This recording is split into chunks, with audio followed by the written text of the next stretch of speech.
Welcome to their Team Film Circus Live Duel. Today we have Spright on the left as well as Floowandereeze on the right here. As you can see with the token there, M-Pen represent. I didn't even mean to put that on the top. Unfortunately, it's there. So we're going to see Floowandereeze is going to go first here. We're going to go Duality, Chaining D-Shifter here. We're going to take the Advent rather than the Dark Ruler No More. We are going first. We don't need a Dark Ruler No More. Here we see, Shifters in the Graveyard, Dualities in the Banish Zone. We're activate Prod of Prosperity here. Banishing 3 for cost. And here we're going to see a Dark Ruler No More, a DD Crow, as well as a map. We don't need a DD Crow or the Dark Ruler No More, so we're going to get the map. We see map revealing the Rabina. Rabina are banishing the Eaglin, and Chainlink 1 Rabina. Chainlink 2 is going to be the Eaglin, searching for the Barrier statue.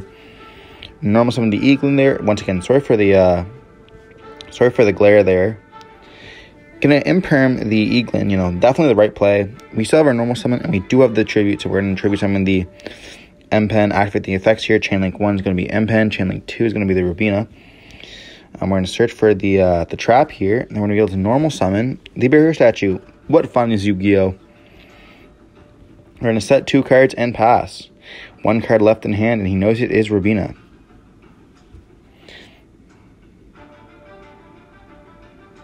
So here he's going to be locked into wins, and, no one normal summon, and if he normal summons, we end up getting the normal summon as well.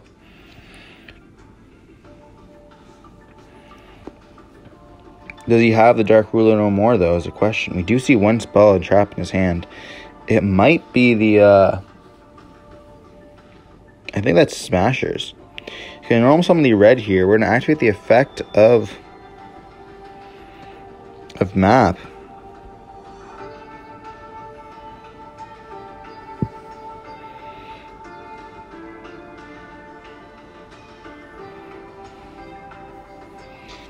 And looks like we're just thinking here. We're going to activate the effective mapping of the normal summon. Chainlink 1 is going to be Rabina. Chainlink 2 is going to be the Eaglin. We're able to search here, most likely for the Stree or the Toucan. Let's see. Going for the Stree here. Normal summon the Eaglin. Activating the effects here. It's going to resolve, and he's just going to scoop it up there. He's going to, can't beat that board, We're going to search for a Ryza, bounce back the red to the top of his deck, and he's just not going to be able to play. We're going to be able to chip slowly away at the life points, and that's just going to be it. That was the reason why I was playing this for the 3v3, because you normally just get game 1 right off the bat if you go first. Then game 2, you are playing, but the deck can absolutely win. So especially if you're a good player and you don't get Ash on your Rabina, or you don't get Gambit on your Rabina there, very, very rough for that.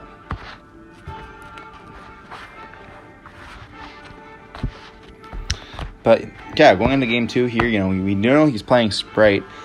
Personally, I would have just scooped it up. I wouldn't even let my opponent know.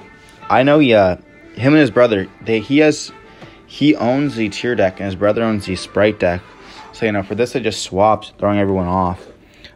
Totally understandable. Definitely a smart play. I think he's keeping in DD Crows there. I think that's definitely a misplay, but we're gonna see him. Is he adding in? He's adding in the Nibiru's there. So he took out the DD Crow. That makes sense. But putting in Nibiru, I guess you've got to play cards. I'd play Dark Ruler No More over the Nibiru, but that's just me. But I guess he doesn't really want to play the DD Crow, which 100% makes sense. Take out the DD Crow for the Nibiru's. I can understand that.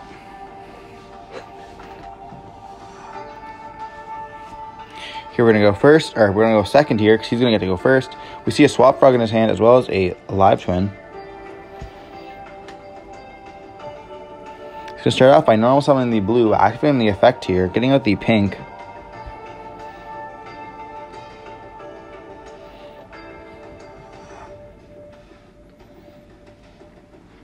It was special summon the blue, activating the effect. Getting the jet to his hand. Sorry about the glare there. We're not in our normal camera position due to being at a 3v3. Special summoning the red here. Special summoning the Jet. Jet effect's going to be able to activate. Searching for the starter or smashers here. Going for the smashers.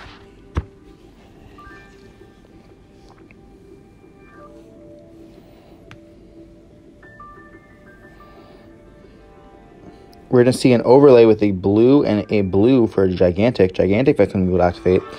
You know, getting out that Swap Frog most likely. And then Swap Frog is going to be able to send the Rodentoden. The graveyard to cut off here. Sorry about that as well.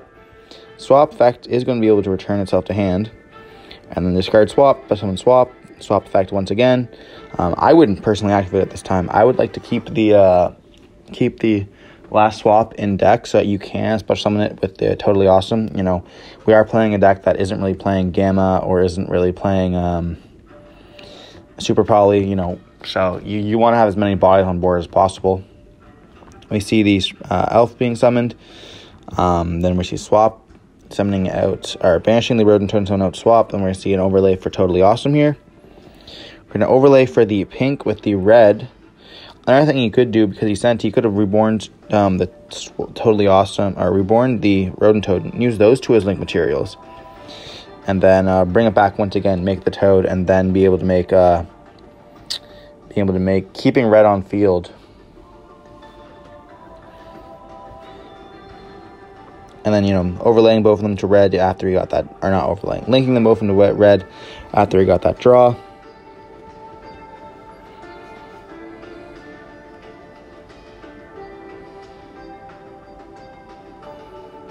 And then here he's going to activate Elf, you know, summoning it back.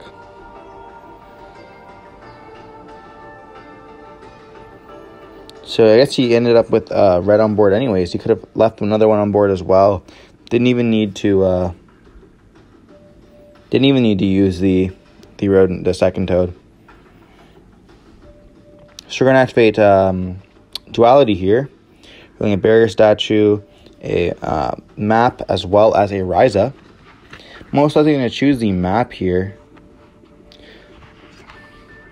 We definitely don't want that Ryza. But, you know, Barrier Statue could be a great choice. We left it in because we didn't have any other cards we wanted to side out for it.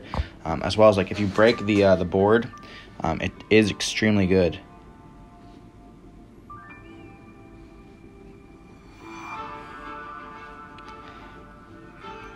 Here we're going to choose the map.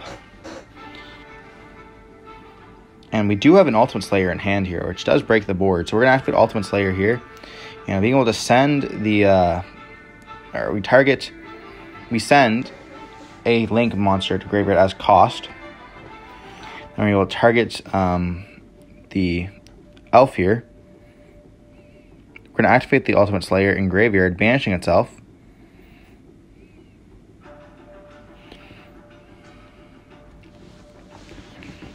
Just making sure, you know, we know what the card does. And we have to send for cost. We also have the Evil Twin main monster in hand. Very, very unfortunate there.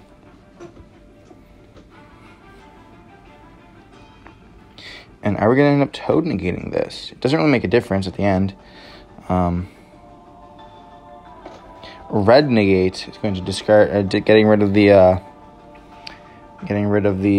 Evil Twin there. Going to activate Starter here, paying some life points, summoning out a blue here. Interesting, it's not a carrot. Activating the effect, you know, paying 1,000. He's going to get to search for a Spright monster. He's going to search for Pixies here. And making sure that Toad does survive. We're going to play map, revealing the Ostrich. Banishing, I think that's Robina. Summoning out the Ostrich. Ostrich effect's going to target. We're going to target a blue here. And then Chainlink 2 is going to be the Robina. As well as Simorgh here. We're going to chain the Simorgh on the summon. So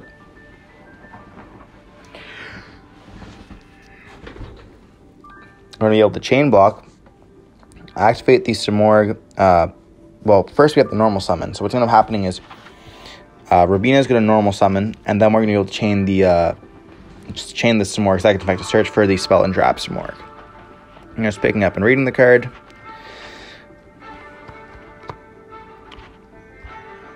Searching for the Onslaught, as well as the Eaglin here.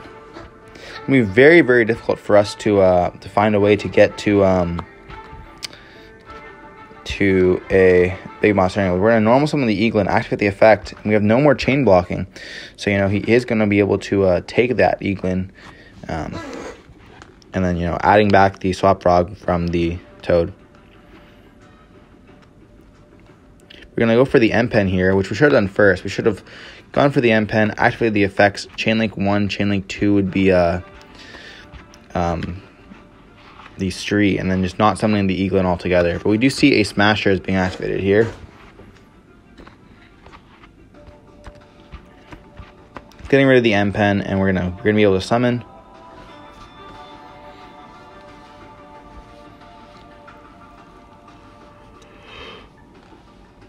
Or search. Most likely going to search for the continuous spell, but we could search for the trap as well.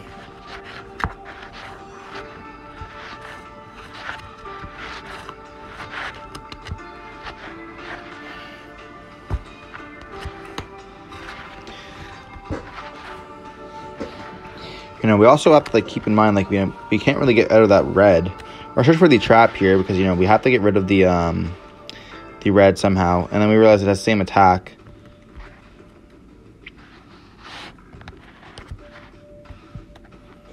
So here we choose not to go battle phase, and we play the Samor card instead, making him gain 500 life points, and then we choose to go battle phase and attack into the red. Here's gonna be, he could Pixies this, depending on if he needs that in level 2. He is gonna Pixies it, so we're gonna take the life points here, and we're just gonna scoop it up. Well, it doesn't get destroyed. Maybe we're not scooping it up. We're gonna set 1 and then pass.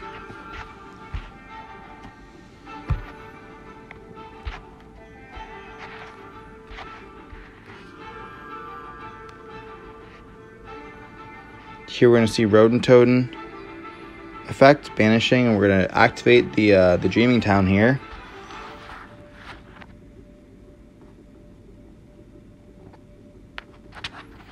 And then summon out. So first it's going to, that Street is going to activate, but the reborn of the Rodent Totem is going to happen before the effect of the normal summon. So Rodent Totem is going to be on the field. Then we're going to be able to target a monster, target the Totally Awesome here, and then Chainlink 2 is going to be Rubina is going to be normal summoned, and here's going to negate with the red, and you can flip up the Eaglin here, and it doesn't look too good for us. I find the problem with the 3v3 is people ask, and you're like, well, how are you going to be able to do that? And well, you're going to attack into it, and then you're not actually attacking into it. Luckily enough, he's a good guy. He's like, okay, well, you didn't declare battle phase. Here's going to go into the Gigantic. I don't really love 3v3s. I find a lot of the time it's a lot of backseat playing. Summon out the blue effect's going to summon out, as we see here, my teammate there just picked up my graveyard, and was like, what's going on here? Why is this your board? I don't know why this is my board. It's not very good. It is what it is. We do see that he's gonna summon out the elf here. We are getting really close to time. We're I think we're less than a minute into time here. So he has activated starter already. I haven't paid life points. I haven't taken any damage yet. So he's gonna try pushing for damage here. Looking over at the clock, seeing how much time he has left, knowing that, he can't really, he can't win this here, so he's just gonna, unfortunately, as we saw earlier, time was a horrible thing, in previous duels, the ones with, a lot of time on the channel, as you guys can see. So he's gonna look over, knowing that he can't really deal enough damage, he could push through, and make it a tie here, but he summons out Pixies, and then, I believe he activates starter here. Just trying to be able to deal enough damage. Gonna activate starter here, and then I believe the timer is going to ring. So yeah, here we see the timer rings. You know, it unfortunately is just game. So we ended up taking that one. You know, not very proud of it with time. Not a great board, but you know, it is what it is.